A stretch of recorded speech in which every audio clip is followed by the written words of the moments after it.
Hey guys, it's Jim with Cyber-Recon. Have you wondered what the difference is between NIST Special Publication 853 and FIPS 200?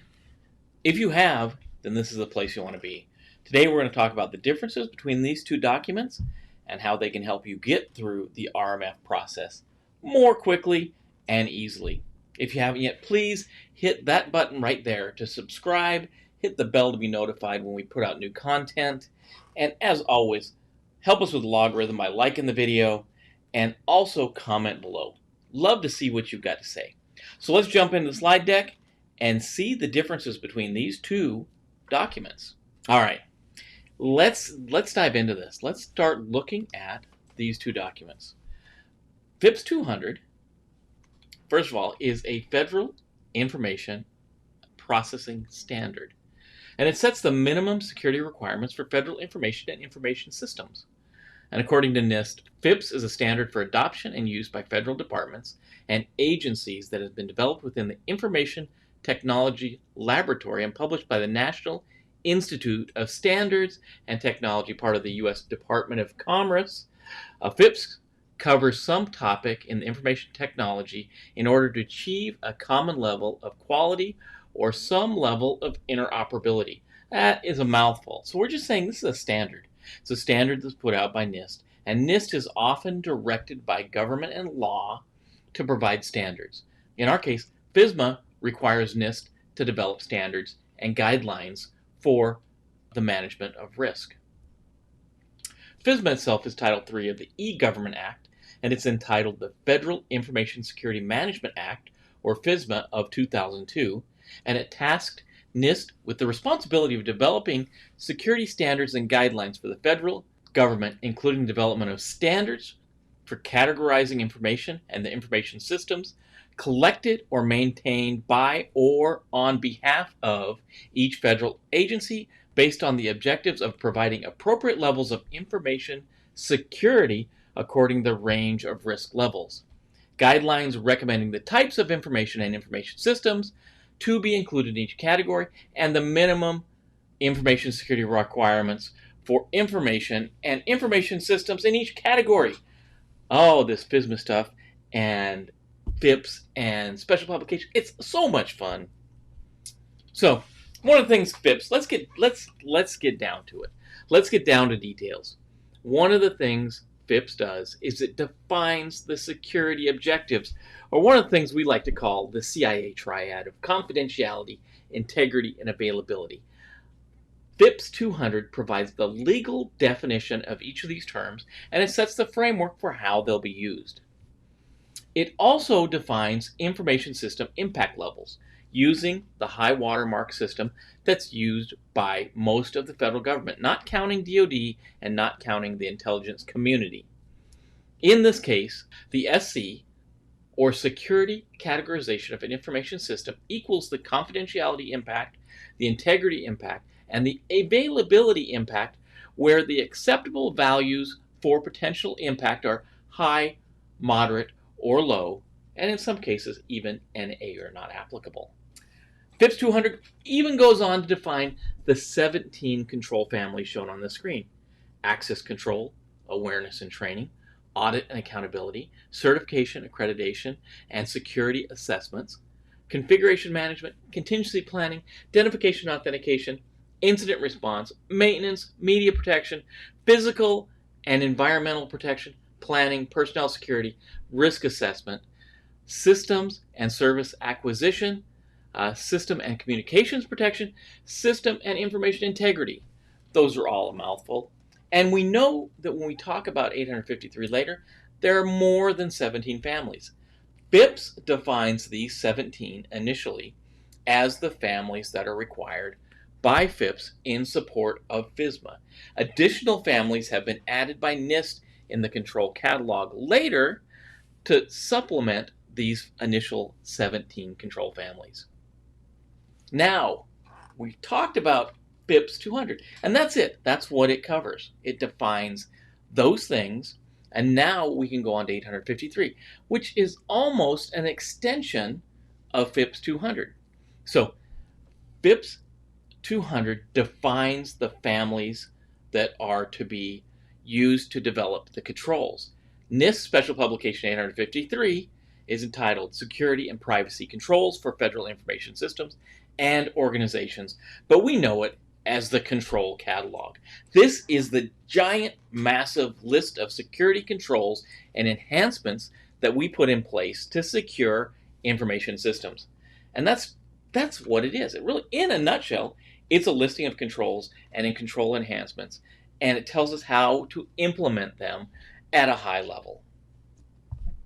It reiterates the fundamentals of organizational risk management. It specifies the structure of controls and control enhancements. It develops this control structure where we have the number, the name, supplemental guidance, control enhancements, if they're applicable, related controls, references, and priority and baseline allocation. A list might not do this justice. So let's take a look at one. Look at a control. In this example, we pulled AT4, Security Training Records. I love the AT family because a lot of the controls are itty bitty, little small controls. So in this case, we have the number, AT4. We have the name, Security Training Records. And then we have the control itself that says, the organization documents and monitors individual information system security training activities, including basic security awareness training and specific information system security training, and Part B retains individual training records for, and here's where we see an organizationally defined variable. The organization defines how long the training records are kept. NIST doesn't do this. It leaves it to the organizations to define how long we're going to keep the records. And that may be based on requirements from regulations, requirements from law, or requirements for policy that need to be defined at a lower level than NIST. The other part of the control we see here is supplemental guidance. This provides a further explanation of the control.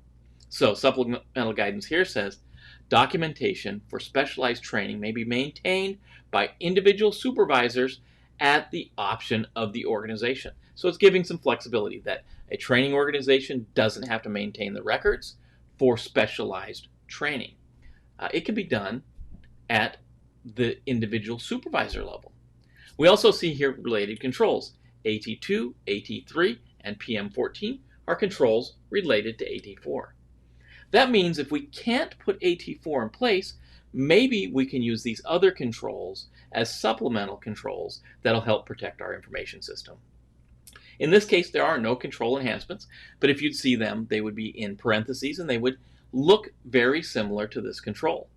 There are no references for this, and our priority and baseline allocation is this box you see down at the bottom down there.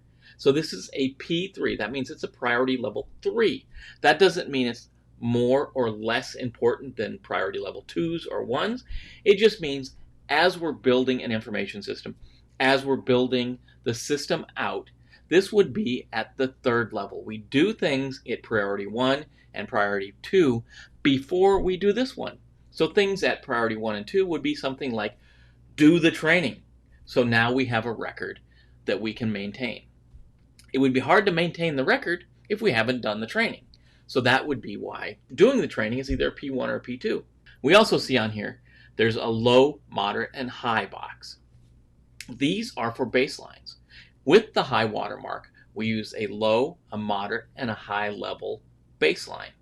In this case, AT4 is implemented at all 3 baseline levels.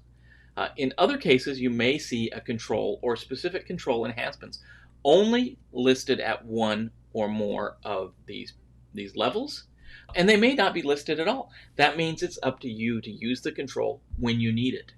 As a matter of fact, a majority of the controls in the control catalog don't fall in any baseline, and they're there for you to use when you need them.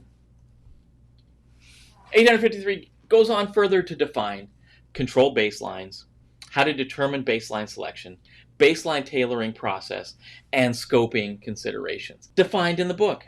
It also talks about control tailoring, and this is the selection of supplemental control, compensating controls, and organizationally defined parameters, like how long we should keep those records.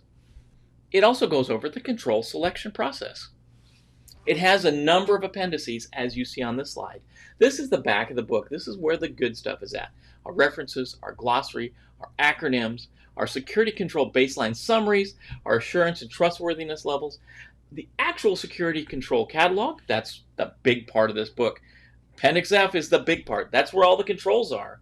Information security programs, international information security standards, overlay templates, and your privacy control catalog, which is additional controls that cover the privacy of information.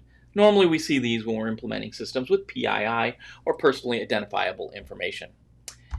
And that, my friends, is a rundown of the similarities and the differences of FIPS200 and NIST 853. I hope it helped you. If it did, share with your friends. Obviously hit that button, smash it down, subscribe, hit the bell.